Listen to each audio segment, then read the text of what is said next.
నమస్కారం. A1 Telugu first news TV వార్తలకు స్వాగతం. ముందుగా వార్తలోని ముఖ్యాంశాలు. తిరుమల లడ్డు అంశం అత్యంత సున్నితమన్న సీఎం. భక్తుల విశ్వాసాలను దెబ్బతీయవద్దన్న చంద్రబాబు. దేవాలయాల ప్రక్షాళనకు చర్యలు తీసుకున్నామని, స్వామివారి విషయంలో తప్పు చేయనని స్పష్టం.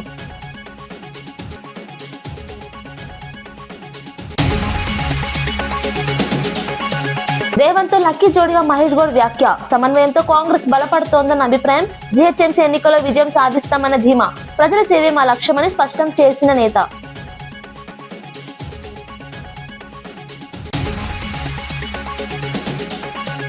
ఆధారాలుంటే వెంటనే చర్యలన్న హోంమంత్రి అనిత. వ్యక్తిగత ఆరోపణలతో సభా సమయం వృధా వద్దు అని వ్యాఖ్య. చట్టపరంగా ప్రభుత్వం సిద్ధమని స్పష్టం. ప్రజా సమస్యలపైన చర్చించాలని పిలుపు.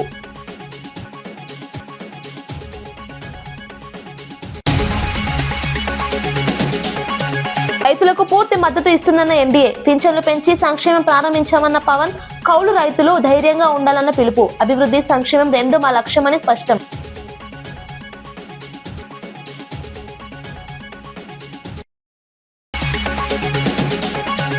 కాంగ్రెస్ ఖాతాలో స్టేషన్ గన్పూర్ మున్సిపాలిటీ 18 బడుల్లో 13 గెలిచి స్పష్టమైన మెజారిటీ. కడియం మద్దతుతో మారిన రాజకీయ సమీకరణాలు. పట్టణ అభివృద్ధికి కట్టుబడి పనిచేస్తామన్న నేతలు.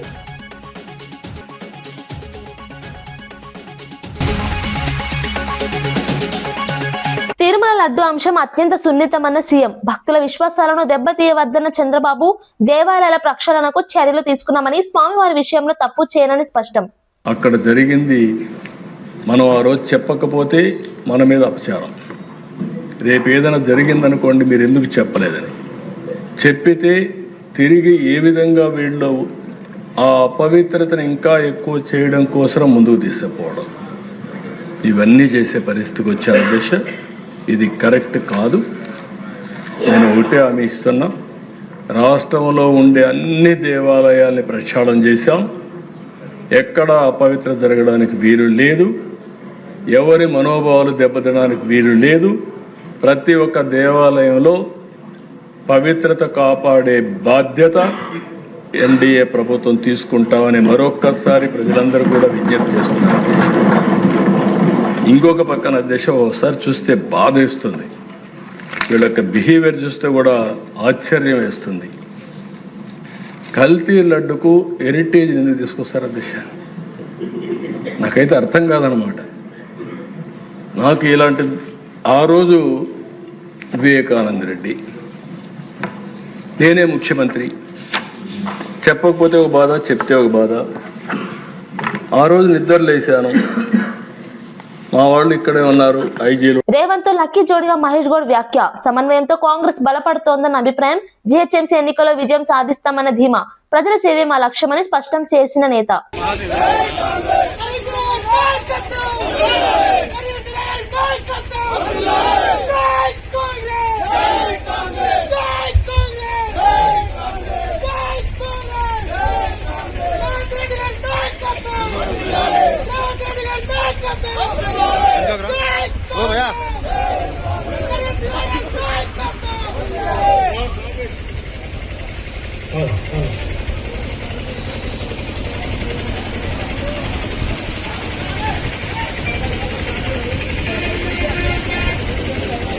కాంగ్రెస్ ఖాతాలో స్టేషన్ గన్పూర్ మున్సిపాలిటీ 18 బడుల్లో 13 గెలిచి స్పష్టమైన మెజారిటీ. కడియం మద్దతుతో మారిన రాజకీయ సమీకరణాలు. పట్టణ అభివృద్ధికి కట్టుబడి పనిచేస్తామన్న నేతలు. నిలువెత్తు ప్రతిరూపం భారతదేశ గౌరవ ప్రధానమంత్రి శ్రీ నరేంద్ర మోదీ గారు. వారు అందిస్తున్న సహకారానికి ఎన్డీఏ కూటమి తరఫున, ఆంధ్రప్రదేశ్ రాష్ట్ర ప్రజల తరఫున నా హృదయపూర్వక ధన్యవాదాలు తెలియజేస్తున్నాను. ఆంధ్రప్రదేశ్ రాష్ట్ర ప్రథమ పౌరులు, రాజ్యాంగ సంరక్షకులు, రాజ్యాధినేత justice former supreme court justice S Abdul Nazeer గారు చేసిన బడ్జెట్ ప్రసంగం చాలా ప్రేరణ ఇచ్చింది. ఆంధ్ర రాష్ట్ర భవిష్యత్తుకు బలమైన పునాదులు వేస్తుంది. వికసిత్ భారత్లో భాగంగా వికసిత్ ఆంధ్రప్రదేశ్ లక్ష్యంగా సాగింది. గౌరవ రాజ్యపాలకులు శ్రీ అబ్దుల్ నజీర్ గారు బడ్జెట్ ప్రసంగం వింటున్నంతసేపు ఆద్యంతం భారతరత్న శ్రీ అటల్ బిహారీ వాజ్పేయి గారు మాటలే నా మనసులో మెదిలినాయి. వారు అన్న మాటలు, Bharat needs a government that cares, Tamil Nadu CM Stalin మహిళలకు ఆర్థిక సాయం ప్రకటించారు. 1.31 కోట్ల మంది మహిళల ఖాతాల్లో ఒక్కొక్కరికి 5,000 చొప్పున జమ చేసినట్లు వెల్లడించారు. ఇందులో 3 నెలల అడ్వాన్స్ తో పాటు వేసవి ప్రత్యేక కానుక కూడా ఉందన్నారు. ఎన్నికల దృష్ట్యా పథకాన్ని అడ్డుకునే ప్రయత్నాలను తిప్పికొట్టామని తెలిపారు. వచ్చే ప్రభుత్వంలో ఈ సాయాన్ని మరింత పెంచుతామని హామీ ఇచ్చారు. మహిళా సాధికారతకు తమ ప్రభుత్వం కట్టుబడి ఉందన్నారు. ఈ నిర్ణయం రాష్ట్ర రాజకీయాల్లో చర్చనీయాంశమైంది. మహిళల ఆర్థిక భద్రతకు ఇది తోడ్పడుతుందని విశ్లేషకులు భావిస్తున్నారు. கொரோனா உச்சத்தில் இருந்துச்சு. அதை சமாளித்து மக்களின் உயிரை காத்தது மட்டும் இல்லை, அவங்க வாழ்வாதாரத்தை காக்க 4,000 ரூபாய் நிவாரணத் தொகையையும் வழங்கணும். சென்ற ஆட்சி விட்டுட்டு போன கடுமையான நிதி நெருக்கடியை சமாளித்து ஆட்சிக்கு வந்ததுமே பல திட்டங்களை நிறைவேற்றணும். நம்ம ஆட்சிக்கு வர்றதுக்கு முன்னே மாதம் 1,000 ரூபாய் உரிமைத் தொகை வழங்கப்படும்னு அறிவித்தேன். அப்போ இது சாத்தியமே இல்லைன்னு சிலர் சொன்னாங்க. ஆனாலும் நிதி நெருக்கடியை சமாளித்து ஒன்றிய அரசினுடைய ஓரவஞ்சனையை மீறி கடந்த 2023ஆம் ஆண்டு செப்டம்பர் மாதம் முதல் கலைஞர் மகளிர் உரிமை திட்டத்தை வெற்றிகரமாக செயல்படுத்திட்டு வரோம். முதல்ல 1,13,00,000 மகளிருக்கு பயனளித்த இந்த திட்டம் அண்மையில் அது விரிவுபடுத்தப்பட்டு இப்போ 1,31,00,000 குடும்பத் தலைவிகள் பயன்பெற்று வராங்க. இது வெறும் நிதி உதவி இல்லை, சமூகத்தில் பெண்கள் ஆற்றும் பங்களிப்பை அங்கீகரிப்பதற்காக கொடுக்கப்படுகிற உரிமை தொகை. இந்த தொகையை வச்சு அன்றாட வீட்டு செலவுகள், குடும்பத்தில் ஏற்படும் மருத்துவ செலவுகள், குழந்தைகளுக்கான கல்வி செலவுகள் என பல அத்தியாவசிய செலவுகளை மகளிர் தாங்களே நிறைவு செய்ய இந்த திட்டம் வழிவகுத்துச்சு. அதனால தான் ஒவ்வொரு மாதமும் 15ஆம் தேதி என்பது ஒவ்வொரு குடும்ப தலைவியும் ஆவலோடு எதிர்பார்க்கிற நாளாக அமைஞ்சிருக்கு. இவ்வளவு சிறப்பு வாய்ந்த இந்த திட்டத்தை மற்ற மாநிலங்களும் பின்பற்றி வராங்க. இந்த உரிமை தொகையை மேம்படுத்தணும்னு நாம் செயல்பட்டு வந்தால் அதுக்கு எதிராக டெல்லியில் இருக்கக்கூடிய ஒரு கூட்டமும் தமிழ்நாட்டில் அவங்களுக்கு அடிமையாக இருக்கக்கூடிய இன்னொரு கூட்டமும் எதிர்வரும் சட்டமன்ற தேர்தலை காரணம் காட்டி அடுத்த 3 மாதத்துக்கு இந்த மகளிர் உரிமை தொகையை நிறுத்த சூழ்ச்சி செய்கிறதா தகவல் வருது. இது வச்சு நீதிமன்றத்தில் வழக்கு தொடரவும் சிலர் முயற்சி செய்வதாக செய்திகள் வருது.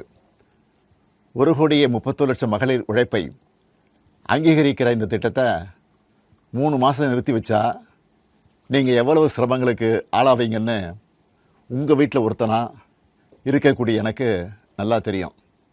கடும் வெயிலில் తిరుమల లడ్డూ వ్యవహారం అత్యంత సున్నితమైన అంశమని ముఖ్యమంత్రి చంద్రబాబు స్పష్టం చేశారు. అసెంబ్లీలో మాట్లాడుతూ ఈ విషయంపై ఎక్కువగా స్పందించకూడదని అనుకున్నానన్నారు.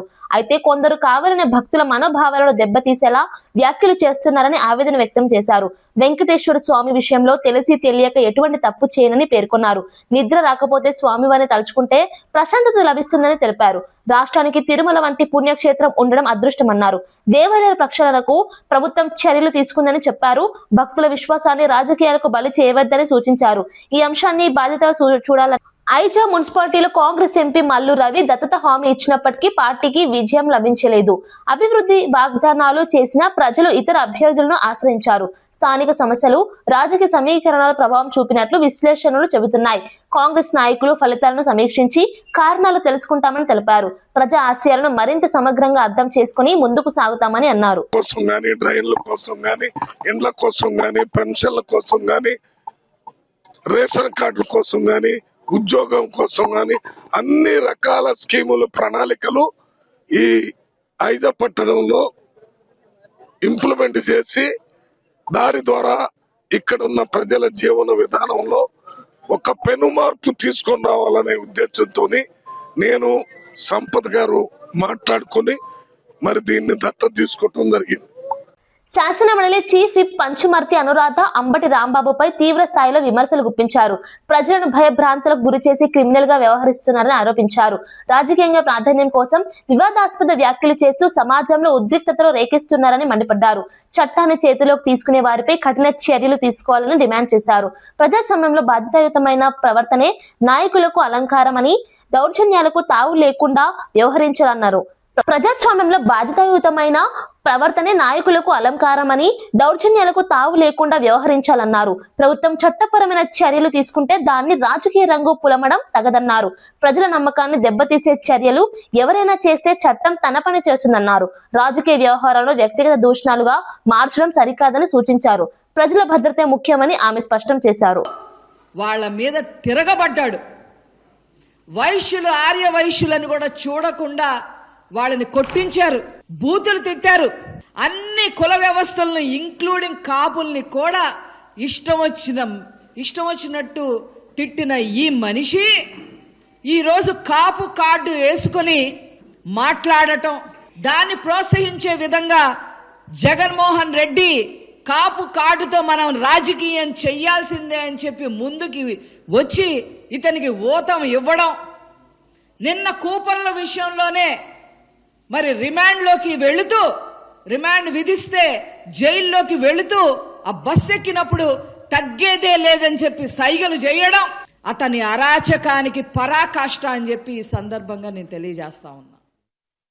ప్రధాని నరేంద్ర మోదీ రైతు వ్యతిరేకి అని కాంగ్రెస్ అగ్రనేత రాహుల్ గాంధీ చేసిన ఆరోపణలను కేంద్ర మంత్రులు ఖండించారు. భారత్ అమెరికా వాణిజ్య ఒప్పందం దేశ ప్రయోజనాల కోసమేనని స్పష్టం చేశారు. ఈ ఒప్పందం ద్వారా భారత రైతులకు అంతర్జాతీయ మార్కెట్లలో కొత్త అవకాశాలు లభిస్తాయని తెలిపారు.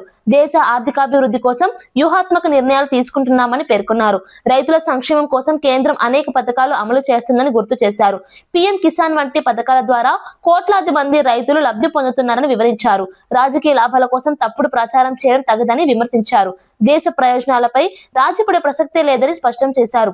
అభివృద్ధి కార్యక్రమాలపై దృష్టి పెట్టాలని ప్రతిపక్షాలను కోరారు. రైతులను తప్పుదారి పట్టించి వారిని రెచ్చగొట్టే ప్రయత్నం చేస్తున్నారని ఆరోపించారు. బలమైన సంపన్నమైన భారత్ భవిష్యత్తు కోసం రాహుల్ పనిచేస్తారని ఆశించలేమని చెప్పారు. రైతుల ప్రయోజనాలను పూర్తిగా రక్షిస్తామని పునరుద్ఘాటించారు. ప్రధాని మోదీ ఎల్లప్పుడూ రైతుల పట్ల సానుభూతితో ఉన్నారని, వారి శ్రేయస్సు కోసం పనిచేస్తారని గోయల్ చెప్పారు. రాహుల్ కు రైతుల సంక్షేమంతో సంబంధం లేదని, ఆయన ఎప్పుడూ దేశ వ్యతిరేక మాటలే మాట్లాడుతూ ఉంటారని శివరాజ్ సింగ్ చౌహాన్ ఆక్షేపించారు. మోదీ సర్కార్ తీసుకున్న ప్రతి నిర్ణయం రైతుల హితం కోసమేనని స్పష్టం చేసిన కేంద్ర మంత్రి, రైతులు సాధికారత సాధించడం రాహుల్ కు ఇష్టం లేదని మండిపడ్డారు.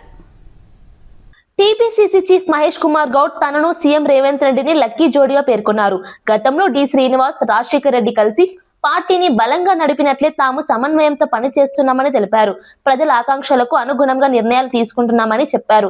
ప్రభుత్వ సంక్షేమ పథకాలు ప్రజల మన్ననలు పొందుతున్నాయని పేర్కొన్నారు. తెలంగాణలో కాంగ్రెస్ కు వచ్చిన ఫలితాలు దీనికి నిదర్శనమని చెప్పారు. రాబోయే జీహెచ్ఎంసీ ఎన్నికల్లోనూ కాంగ్రెస్ విజయం సాధిస్తుందని ధీమా వ్యక్తం చేశారు. అభివృద్ధి, పారదర్శక పాలన ద్వారానే ప్రజల విశ్వాసం పొందగలమని అన్నారు. పార్టీ శ్రేణులు సమిష్టిగా పనిచేయాలని పిలుపునిచ్చారు. ప్రజల సేవే తమ లక్ష్యమని స్పష్టం చేశారు. రేవంత్ రెడ్డి గారు తీసుకొచ్చినటువంటి అభివృద్ధి సంక్షేమాన్ని గుర్తిస్తా ఉన్నారు. పార్టీని సమన్వయపరుస్తూ మేము కూడా ప్రజల ఆకాంక్షల మేరకు ప్రజలైతే కోరుకుంటారు ఆ రకంగా సంక్షేమం ఇవ్వగలిగినటువంటి కాంగ్రెస్ పార్టీని ఆదరిస్తా ఉన్నారు. వేస్ట్ జాలకు పోకుండా ప్రజల ఆకాంక్షకు అనుగుణంగా పనిచేయాలనే నేను కానీ ముఖ్యమంత్రి గారు ఒక నిర్ణయానికి వచ్చినాం. అందుకే అందరిని సమన్వయపరుచుకుంటూ ప్రజలకు కావాల్సింది ప్రజలకు ఇస్తూ పరిపాలన సాగుతుంది. కాబట్టి ఇవాళ ఏ రాష్ట్రంలో రానంటే రిజల్ట్స్ ఇవాళ కాంగ్రెస్ పేదలు వస్తా ఉన్నాయి. మీరు చెప్పినట్టుగా ఎన్నికల నాటికి మేము 63 సీట్లను గెలిచాం ఆనాటి పరిస్థితుల దృష్ట్యా. తర్వాత కంటోన్మెంట్ గెలిచాం, మొన్న జూబ్లీస్ గెలిచాం, సర్పంచ్లు గెలిచాం, ఇవాళ మున్సిపాలిటీ గెలుస్తా ఉన్నాం. రేపు జిహెచ్ఎంసీ, మెగా జిహెచ్ఎంసీ ఇదే పరిస్థితి పునరావృతం అవుతుంది. అక్కడ కూడా 80% పైగా కార్పొరేట్ సీట్ గెలుపుతాం, మేయర్ సీటు కైవసం చేసుకుంటాం. రాజమండ్రి సెంట్రల్ జైల్లో ఉన్న అంబటి రాంబాబును వైసీపీ నేతలు ములాఖత్ లో కలిశారు. మాజీ స్పీకర్ తమ్మినేని సీతారాం, మాజీ ఎంపీ మార్గాని భరత్ రామ్, హైకోర్టు మాజీ న్యాయమూర్తి జడ శ్రవణ్ కుమార్ తదితరులు జైలుకు చేరుకున్నారు. ఈ అరెస్టు రాజకీయ కక్ష సాధింపుల భాగమని వారు ఆరోపించారు. రాష్ట్రంలో ప్రజాస్వామ్య విలువలు దెబ్బతింటున్నాయని విమర్శించారు.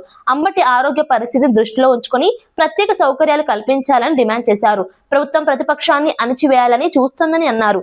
తిరుమల లడ్డు అంశంపై ప్రభుత్వం ప్రజలను తప్పుదో పట్టిస్తోందని ఆరోపించారు. చట్టపరంగా పోరాటం కొనసాగిస్తామని స్పష్టం చేశారు. ప్రజాస్వామ్య హక్కులను కాపాడేందుకు వెనకాడబోమన్నారు. వక్రమార్గంగా చూపిస్తున్నారు. అంతేకాదు ఇవాళ రాష్ట్రంలో ఎక్కడ చూసినా గృహదహనాలు, లాఠీ చార్జీలు, లూటీలు ఇవన్నీ విపరీతంగా జరుగుతున్నాయి. దీనికి ప్రధానమైనటువంటి కారణం ఏంటో మీ అందరికీ తెలుసు. రెడ్ బుక్ రాజ్యాంగం అంటే ఇది ఎలా రెడ్ బుక్ రాజ్యాంగమో నాకైతే అర్థం కావటం లేదు. మీరైనా అర్థం చేసుకోవాలి. ఈ రాజ్యాంగం ఎక్కడ తీసుకెళ్ళుద్దో తెలియదు. అసలు ప్రభుత్వం అంటే ఏమిటి? ఇవాళ ప్రభుత్వం మీరెంతో ఉద్ధరిస్తారని, మీరెంతో న్యాయం చేస్తారని ప్రభుత్వం మీ చేతికి ఇచ్చారు. అయితే అలాంటిది మీరేం చేస్తున్నారు? మీరు ఎక్కడ పడితే అక్కడ, ఎవరిని పడితే అక్కడ మీ ఇష్టం వచ్చినట్టుగా, మీ ఇష్టానుసారంగా బిహేవ్ చేస్తున్నారు. అందుకే నేను అడుగుతున్నాను, ఇవాళ అంబటి రాంబాబు గారిని అరెస్ట్ చేశారు. ఏ కారణంతో అరెస్ట్ చేశారు? మీరు చెప్పాలి. మీరు చెప్పాల్సినటువంటి అవసరం ఉంది అంటున్నాను. ప్రజాస్వామ్యంలో మీరు చాలా ఉన్నతమైనటువంటి పాత్ర నిర్వహిస్తున్నారు. కాబట్టి మీరే చెప్పాలి ఎందుకు ఆయన అరెస్ట్ చేశారు.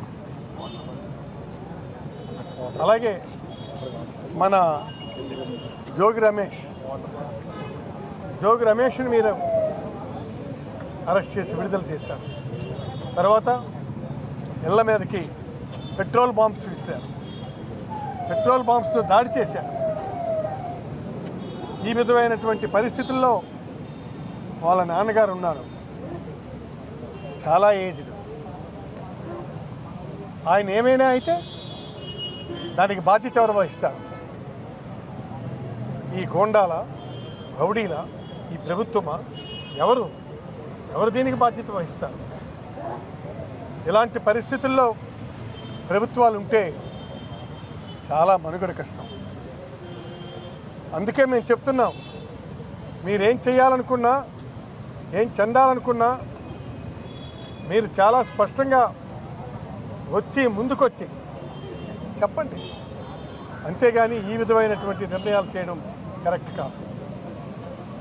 ఇవాళ రాంబాబుని చూడడానికి వెళ్ళా,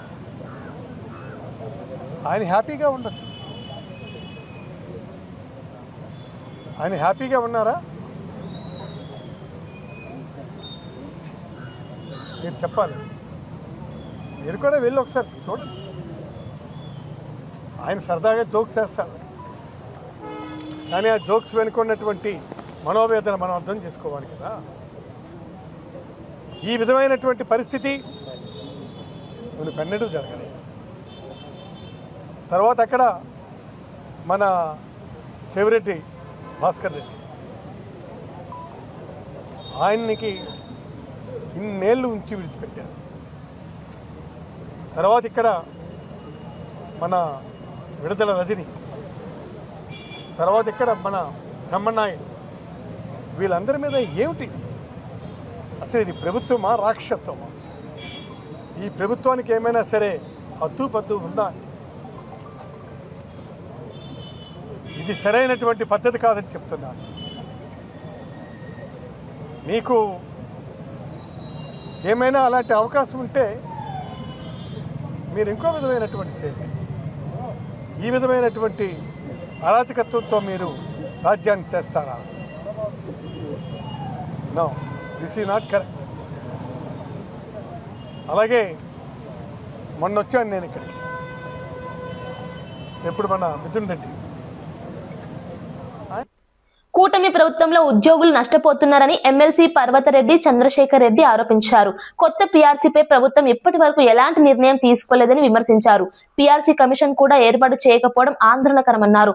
4 డిఏలు పెండింగ్ లో ఉన్నాయని తెలిపారు. పీఆర్సీ ఆలస్యమైతే కనీసం ఐఆర్ ప్రకటించాల్సిందని అన్నారు. తమ ప్రభుత్వ హయాంలో ఒక్క డిఏ కూడా పెండింగ్ లో పెట్టలేదని గుర్తు చేశారు. ఉద్యోగుల సమస్యలను ప్రభుత్వం నిర్లక్ష్యం చేస్తోందని విమర్శించారు. పరిపాలన సజావుగా నడవాలంటే ఉద్యోగుల సంక్షేమం కీలకమన్నారు. వెంటనే చర్చలు జరిపి సమస్యలను పరిష్కరించాలని డిమాండ్ చేశారు. ఉద్యోగుల న్యాయమైన హక్కులను కాపాడాలని స్పష్టం చేశారు. కానీ పీఆర్సీ గడువు ముగిసి 3 సంవత్సరాలైనా ఇప్పటి వరకు ఐఆర్ కూడా ప్రకటించలేదు అధ్యక్ష. ఇలా ఇప్పటి వరకు ఎప్పుడు కూడా జరగలే. అలానే 4 డిఏలు పెండింగ్ ఉన్నాయి. ఇంతకుముందు 2024 దాకా ఒక్క డిఏ కూడా పెండింగ్ లేకుండా క్లియర్ అయితే ఇప్పుడు 4 డిఏలు ఉన్నాయి. అదేవిధంగా స్వాతంత్రం వచ్చినప్పటి నుంచి కూడా 2024 వరకు సుమారుగా 23,000 కోట్ల బకాయిలు ఉంటే అవన్నీ చెల్లిస్తామని చెప్పారు అధ్యక్ష. అవి చెల్లించకపోగా కొత్తగా గ్రాట్యుటీ కానీ సరెండర్ లీవ్లు కానీ ఇవన్నీ కూడా యాడ్ అయ్యి సుమారుగా ఈరోజు 30,000 కోట్ల బకాయిలు ఉన్నాయి అధ్యక్ష. ఉద్యోగులు తీవ్రమైన ఆందోళనలో ఉన్నారు అధ్యక్ష.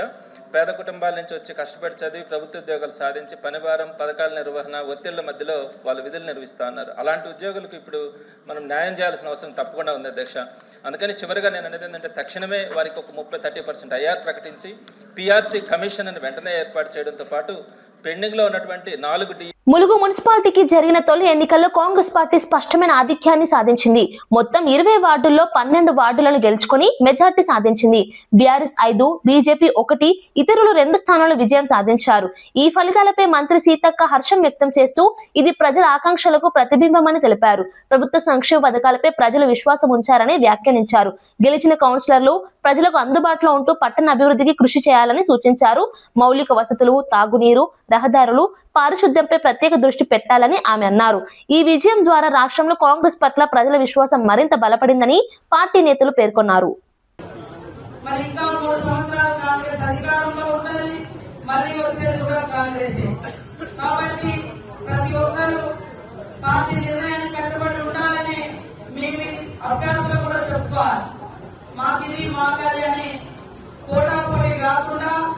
పార్టీ నిర్ణయం మేరకు, పార్టీ భవిష్యత్తు మేరకు, పార్టీ బలోపేతం మేరకు, పార్టీ సిద్ధాంతం మేరకు అందరూ కలిసికట్టుగా పనిచేయాలని కోరుకుంటూ 16వ తారీఖు నాడు మరి ఎన్నిక ఉంటుంది. చైర్మన్, వైస్ చైర్మన్, ఇతర కౌన్సిల్ మెంబర్స్. కాబట్టి అందరూ కూడా పార్టీ నిర్ణయానికి కట్టుబడి ఉండాలి. సంపూర్ణ మెజార్టీ వచ్చినా కూడా ఒకనాడు అందరం కలిసిమెలిసి ఉండడం అనేది చాలా అవసరం. ఈ పట్టణాన్ని అభివృద్ధి చేయాలని వాస్తవానికి మాస్టర్ ప్లాన్ కోసం మరి ఒక ఏజెన్సీ కూడా ఈరోజు పిలవడం జరిగింది. ఈ ఎన్నికల్లో మనం ఈ రిజల్ట్ అడవుల్లో ఉన్నాం. ఇప్పటికే మనము అంటే రిజల్ట్ తొందరగా అయిపోతే వేరే పని అనుకున్నాం, కానీ మరి కొద్దిగా డిలే అయినప్పటికీ కూడా నేను అందరికీ ఒకటే చెప్తున్నా, ఇక్కడ నాయకులకు కానీ గెలిచినటువంటి అభ్యర్థులకు కానీ పార్టీ పట్ల అంకిత భావం, సిన్సియారిటీ, గెలవక ముందు ఒక రకంగా, గెలిచినాక ఒక రకంగా, సీట్ రాకముందు ఒక రకంగా, సీట్లు వచ్చినాక ఒక రకంగా, ఇలాంటి అస్సలే చేయకూడదు. ఖచ్చితంగా అందరికి విప్పు కూడా జారీ చేస్తాం. తప్పుడు పనులు చేస్తే వాళ్ళ సభ్యత్వం కూడా పోతాం. కాబట్టి మరి ఎవరు ఇవాళ అక్కడ గెలిచినటువంటి వాళ్ళు కూడా మరి ఈ రోజు ఇద్దరు ఇండిపెండెంట్ కూడా ఉన్నారు. వాళ్ళందరూ కూడా గతంలో కానీ మొన్న కానీ మన పార్టీ టికెట్ అడిగినటువంటి వాళ్ళే. ఇంకో ఇతర పార్టీలలో మనం టికెట్ ఇవ్వకపోతే అటువైపు గెలిచినటువంటి వాళ్ళే. కాబట్టి కాంగ్రెస్ పార్టీని బలోపేతం చేయడం కోసం మంచిగా ఆలోచించి భవిష్యత్తులో ఇప్పుడు గెలిచినటువంటి వాళ్ళందరూ భవిష్యత్తులో మీ భవిష్యత్తు బాగుండే విధంగా రాజకీయాల్లో తల్లులను లాగడం తగదని శాసనమండలి విపక్ష నేత బొత్స సత్యనారాయణ అన్నారు. అంబటి రాంబాబు తల్లిపై వ్యాఖ్యలు చేశారని ఆరోపణల నేపథ్యంలో ఆయన స్పందించారు. ఇలాంటి రాజకీయాలు తాను ఎప్పుడూ చూడలేదని, వ్యక్తిగత విషయాలను సభలోకి తీసుకురావడం సరికాదని చెప్పారు. టీడీపీ నేతల ప్రేరేపణతోనే అంబటి స్పందించారని పేర్కొన్నారు. అధికారంలో ఉన్నారని ఇష్టారీతిగా వ్యవహరించడం మంచిది కాదని హెచ్చరించారు. ప్రజాస్వామ్యంలో పరస్పర గౌరవం అవసరమని, సభా మర్యాదలు పాటించాలని సూచించారు. వ్యక్తిగత దూషణలు రాజకీయాలను దిగజారుస్తాయని అన్నారు. ఆయన తల్లి కాదా, ఆయన తల్లి కాదా, ఆయన తల్లి కాదా, ఆయన తల్లిని తిరిగితే ఆయన ప్రేరేపిస్తే దానికి ఆయన రియాక్ట్ అయ్యాడు, తప్ప ఆయన తల్లి ఒకటి, మీ తల్లి ఒకటి, నా తల్లి ఒకటి, అందరి తల్లి ఒకటే. మీ తల్లి, నా తల్లి, ఆయన అందరి తల్లి ఒకటే. కానీ ఈ సాంప్రదాయం కాదు అధ్యక్ష, ఈ సాంప్రదాయం కాదు అధ్యక్ష. వాయిస్ పెంచేంతట్లోనూ గట్టిగా మాట్లాడటంలోనూ విమర్శలు పెంచడంలోనూ ప్రదర్శించ సాంప్రదాయబద్ధంగా చట్టబద్ధంగా ప్రభుత్వం వచ్చి చట్టబద్ధంగా సాంప్రదాయబద్ధంగా మీరు వచ్చి యాక్ట్ చేయాలి అధ్యక్ష. ప్రభుత్వం ఎందుకు ఇచ్చారు అధ్యక్ష? మీకు అధికారం దేనికి ఇచ్చారు? అధికారం చేతిలో తీసుకొని మీ ఇష్టారాజ్యంగా చలాయించమనా? అధికారంగా మీ సూచనల మీద వచ్చి కేసులు పెట్టమనా? పెట్రోల్ పంపులు ఇస్తున్నామనా? వాళ్ళకి వచ్చి బెయిల్బుల్ సెక్షన్ ఇవ్వమనా? లేకపోతే వాళ్ళ మీద వచ్చి ఆ మహిళల మీద దాడి చేయమనా?